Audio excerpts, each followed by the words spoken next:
Hello everyone, and welcome to another episode of Travis Does Firewood.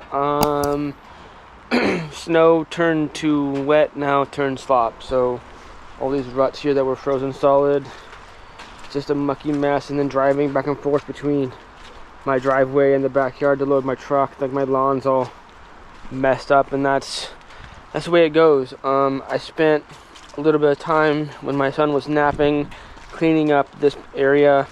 Just had the aspen in it, and chunks of, and then some cedar rounds. Got that all cleaned up, just off camera, just to bust it out, and then I stacked it in this personal area here. Not very pretty stack, and it's half covered, half not. My experiment of, do you need to cover wood to have it seasoned? And so the part that's not down here that was stacked before and is uncovered, looking pretty wet.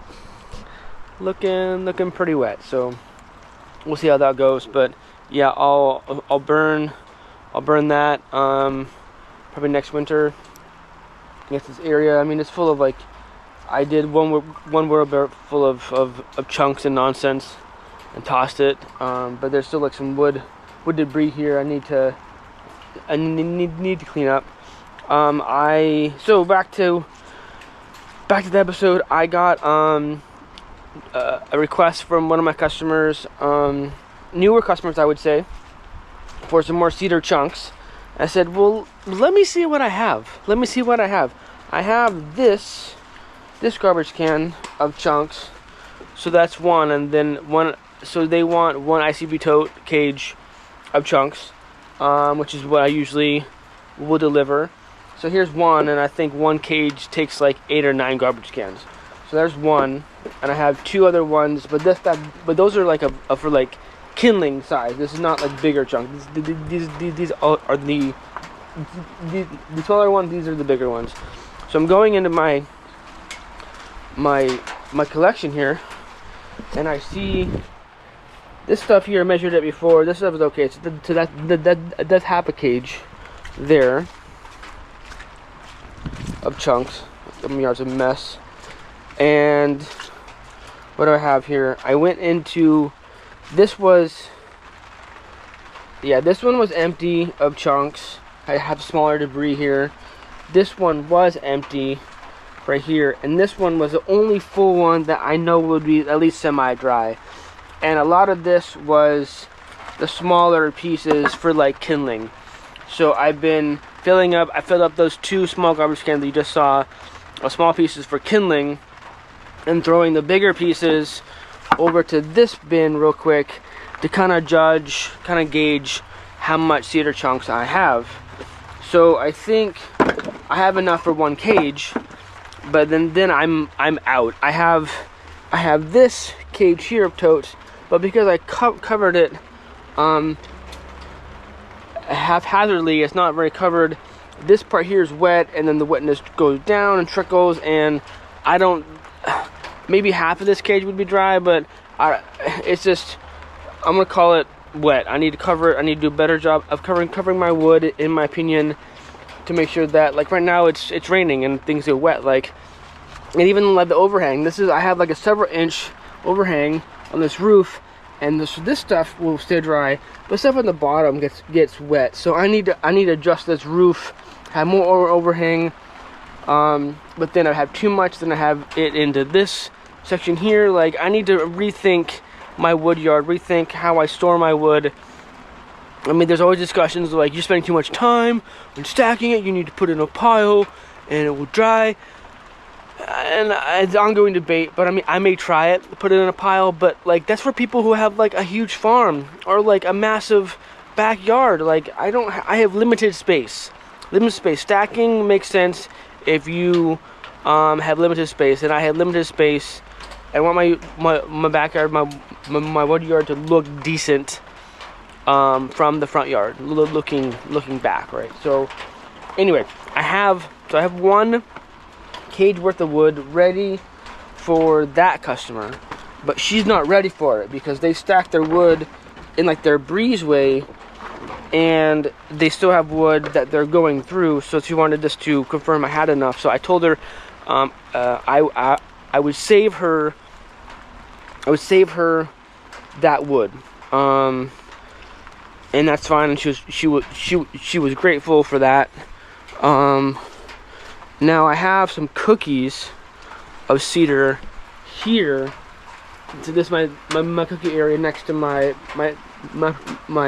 maple area. I measured these, and even on the outside, they're like 22, which means they're probably like 24, maybe 25 inside. So these were fresh cut a little bit ago, maybe a month, I don't know, a few weeks ago. So they're still drying. So they're not ready to burn, even though they're chunks. Even though the cookies, which is what I sell, they're not dry enough. So there's that. So then another customer, same day, wanted more cedar chunks himself. He's a guy that will buy my racks of wood for my firewood stand and supplement heating, alternating, or kind of complementing the rack wood with the cedar chunks, which is a good combination in my opinion. But I told him I don't know, maybe I don't have enough. So I confirmed, like, yeah, I don't have enough. So I was thinking, like, I really want to be his main wood supplier, and like I have. And I think he's on a budget, which is fine. But I don't have. I'm low on my bulk wood. That local cold snap that happened like last week or so definitely put a dent in my supply. And like I keep getting like pings on bulk wood. Even like my fir, my fir here that you saw in the previous video, definitely took a hit. So I can't afford to take too much from this supply here. So I have enough dry wood for my firewood stand, because I don't want to sell green wood, because when you sell wood that's not dry at the stand, people are definitely not going to come back. They come to your stand because they know they want quality wood. They want it right now. They grab, pay, go. It's all easy peasy. And if I don't have quality wood for them, they'll go elsewhere. They'll go back to the local GO station and spend $8 and not $5. So I'm racking my brain, like, what can I do with this customer? And I thought to myself, like, well, I do have cedar. I have a crap ton of cedar still. I have these pre-cut stacks to make cedar kindling. And I had this section here, and I have this section here. So I cut the rounds into these pieces flat as possible, and then I use these in my kinetic splitter to make cedar kindling. It makes the job a lot faster. So, and this all this stuff here's just taking up space right now. So I definitely have a lot of cedar that I could offer him. So I sent him a picture, and he's like, sold, done, like no problem, no questions asked. Like just, yeah. So what I'm gonna do is I'm gonna pick through the stuff that has little, the knots in it that's not clear. I will load that. So that's the plan. And yes, this is not covered very well, so I'm gonna kind of be picking and choosing which ones I go into here in the second. So, and then we'll load the truck up here with the cage. I already have that in here, all strapped down, ready to go. And it's raining now, so I may bring 2 tarps with me, one for the ground and one for the top, because he's working today. He's gone from his house, so I don't want the wood to be wet when he gets home. So I may cover it for him, and then he'll come by the wood stand and pay in the cash box when he's available, probably after work or so. And I'm not concerned. Like he will pay me. One of the things to build rapport with your customers, right? So I was out here. So I was out here yesterday checking out my wood to confirm. And I noticed that this tarp was held up, and these nails on these pallet woods caught, and it made a hole in my tarp. Like, it just, like, I'm trying to like be as cost effective, I guess cheap, in building these structures and not taking the time to take the nails out or bend them down. And like I'm going to find that balance between spending time and money on shelters and then you kind of spin your wheels, or takes you more time to load your truck or your trailer, or to make bundles, because your shelters are not actually drying your wood. Yeah, and definitely, I mean, tarps are an option, but it's not the ideal. So I go back and forth. I mean, if you have if any of you have any more ideas, you let me know. But so that's the plan between these two stacks. Pick out the stuff that is kind of gnarly, because customer won't mind, because he's just gonna burn it, and pick the stuff that's more like this piece here. I'll probably like give him that one, for example, because it's a knot in it. And this one here seems to be more straight grain, so that would be better for kindling, for the kinetic splitter, to make premium grade stuff. And then in here as well. So yeah, we'll use that to load the truck in a second. And so yeah, that's the plan. Let's do it. Rah!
So there she is. I was able to pick pieces that had barking on it, or knots, or just funky pieces. Again, these were all split to make kindling. So when I make my premium bundles, it's straight, no funkiness, no bark, no knots. It's just straight. A lot of these pieces, and there's a knot there, there's bark, and the shorty pieces too, though these pieces are less than 16, and I want to keep uniformity. I always have a bunch of cedar, and it's fine, but I make, if it's not straight, if it has bark on it, if there's knots in it, I put those in my half bundles and sell them as non-premium cedar kindling for $5, versus the premium kindling is more or less 1 cubic foot. It's straight, no knots, no bark.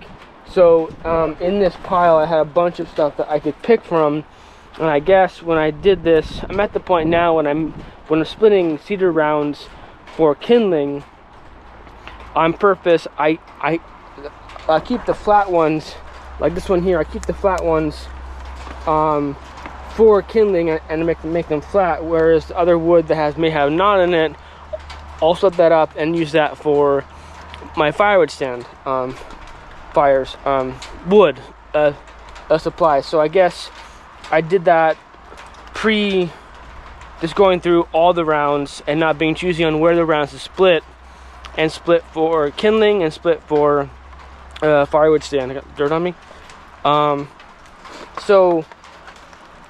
Yeah, there's a lot of picture from, I was on this back side here, and the whole side I wanted to fall against me, so it wasn't stacked very well, and these flat pieces are kind of hard sometimes to get stacked so they're not going to fall over. So I need to cover this back up. Some fell here, I'll put it back here, and so I will now send a picture to the customer, let them know that it's in the truck, and we'll get on the road. So I'm all loaded up, all tarped off. I'm using ICB tote. I don't know if you can see that or not, but using ICB tote lid cut off on top as opposed to like a blue tarp, because it is raining outside. I don't know how that's gonna work, but it's all tarped off, and I'm about to pull out in my road here to do this delivery, and I see wood missing. I see wood missing. And so there's 3 bundles here last night, and there's 2 more. There's 2 gone, and the rack wood's gone. I look at my phone and I see that there's like a white SUV Acura that comes almost every day, and there's the one that buy like the 6 bundles of wood per day type thing, and the cash box lid is open. So let's check out the cash box. We haven't done this together for a while. So yeah, there's 40. So they bought 2 bundles of firewood. So that's 10 plus the 30 rack. That's 40. So we got paid. That just means I have to, when I come home, have to refill the firewood stand. So that is nice to be able to have people come whenever they need to, grab their wood, pay, and then they go. It's easy peasy, and I hope that they stay warm. Morning. So as we're driving, I wanted just to chat for a second. I want to know, I think I asked this question a few weeks ago, but I want to know now. A lot of you throughout the US, Canada, are now getting snow finally, and I want to know where you're at with your supply. Are you, if you burn for yourself, do you have enough wood? Or you think that you're being more conservative on your burning and the amount that you're burning, as opposed to being super liberal because you have plenty of wood, whatever? Or if you're selling too, how are you doing on your supply, on your cords or whatever type of wood that you sell? To let me know in the comments. I'm curious. I definitely sold a lot of bulk wood early in this month, in January, to where now I don't think I have any more. I need to make sure that I have enough for my firewood stand, and I need to make sure that I have enough for the spring, because people are going to, because I sell wood all year round at my firewood stand, and there's no discounts. It's all the same price, right? And I need to make sure that I have enough dry stuff for come the spring to still continue to make bundles and still continue to make rack wood. I definitely have plenty of cedar kindling still, even though this load behind me in the bed was all cut and split to be made into kindling, but now we're going to be used as firewood.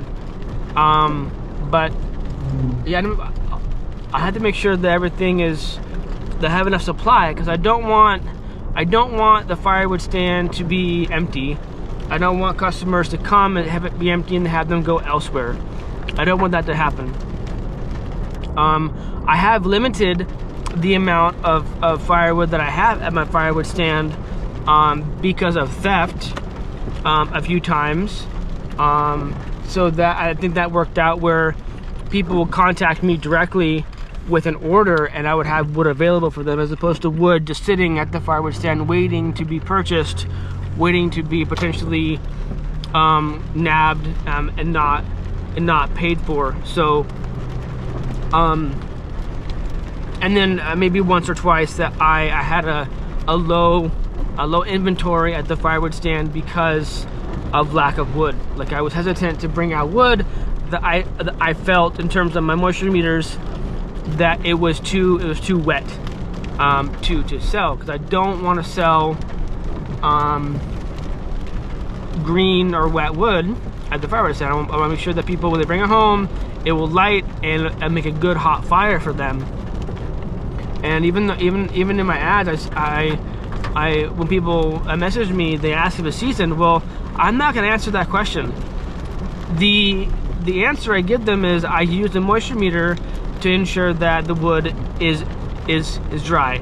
And if they inquire further, to explain that dry in terms of season means 20%. I'm not going to give them like, well, this was cut and split last January or whatever. Like, that it could be cut and split a year, 2 years ago, but that doesn't make a difference. If it could be uncovered, it could be moldy because it was in a spot that got no sun and got no air and no wind. There could be you know this, there is many factors to wood to be seasoned.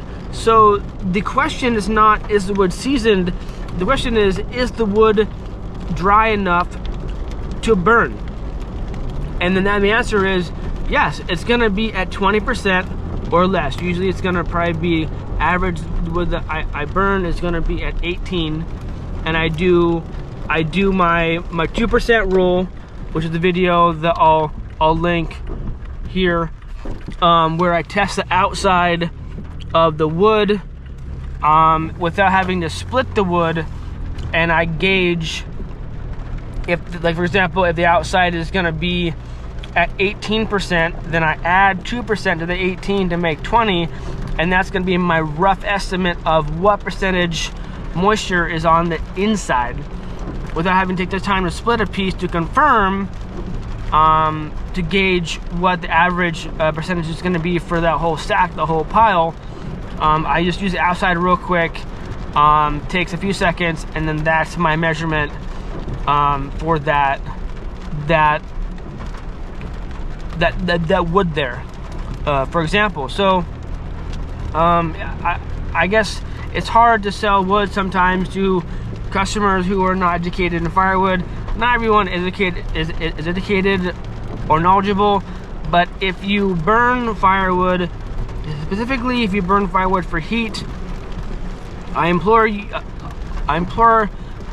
customers, or even all you out there, to know enough about the firewood, of what questions to ask about the firewood, if it's going to be delivered or you're going to pick it up, etc., to make sure that you're not going to waste your money, to not sure that you're going to get hosed on wood that you too wet or is crappy or punky or moldy, rotten wood. You don't want that. You want wood that's going to burn right away, because you spent all this money on wood and you want to be able to get warm from it. Now, if you're buying wood for pleasure or for the ambiance or for fun, that may be a different story, but you're still spending the money. Like, you still are spending money, even though if the money doesn't really matter to you, you still want to make sure that you are getting your money's worth. So that's my 2 cents. I'm gonna drop this off in a second. The homeowner, so the customer is away at the moment, but he said that he's going to be back in an hour or so. I offered for me to cover the wood, to put a tarp on the ground and then to cover it for him. And he's like, no, don't worry about it, I'll be home in a bit, for him to take care of it. So it's good to offer that service. Definitely not required, definitely not expected, but I want to make sure that my customers are happy with the wood. And right now currently it's still raining, and I don't want this wood to get wet. I mean, like, surface moisture is fine, but I don't want it to get all muddy and mucky and whatever, because this driveway is not gravel or paved. Anyway, enough of me talking. Let's drop it off.